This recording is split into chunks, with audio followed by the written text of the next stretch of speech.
Welcome to this Easy Computer Fixes channel, and this is a quick update for Patch Tuesday. We are the second Tuesday of the month of January 2019. Of course, that means that we have security updates for Windows. Windows 7 has security updates, Windows 8.1 security updates, and several versions of Windows 10 have security updates. It is very important to update your systems and make sure that you have the latest version available. So these are security updates that have a pretty widespread fixes, including Flash Player update. Yep, Flash Player update that's available. There's addressing issues that have to do with Microsoft Edge and Windows 10, Internet Explorer, all versions, Windows App Platform and Frameworks, Windows MSXML, Windows Kernel, Windows Storage and File Systems, Windows Wireless Networking, Microsoft Jet Database Engine, the Windows Subsystem for Linux, Windows Virtualization, and the Microsoft Scripting Engine.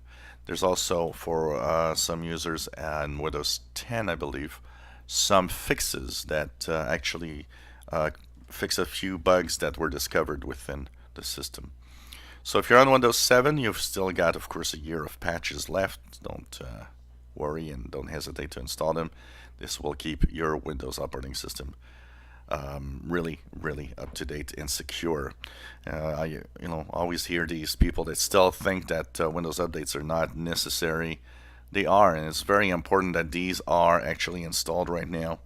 So this is really something that's very important to make sure you have on your systems. So today, January 8th, 2019, the first Patch Tuesday updates or security updates for the year 2019 are now available. So check it out. You just have to go to your Windows updates and you should see them appear. There's also a Flash Player security update that's been there almost every month. The Flash Player security update is, it shows that there's a lot of security problems in there. And we are pretty much in the last year of the Flash Player on PC, so that's also something that's going to be interesting to see. So really check out your updates and make sure that you have the latest security updates available. If you enjoy my videos, please subscribe, give us a thumbs up. Thank you for watching.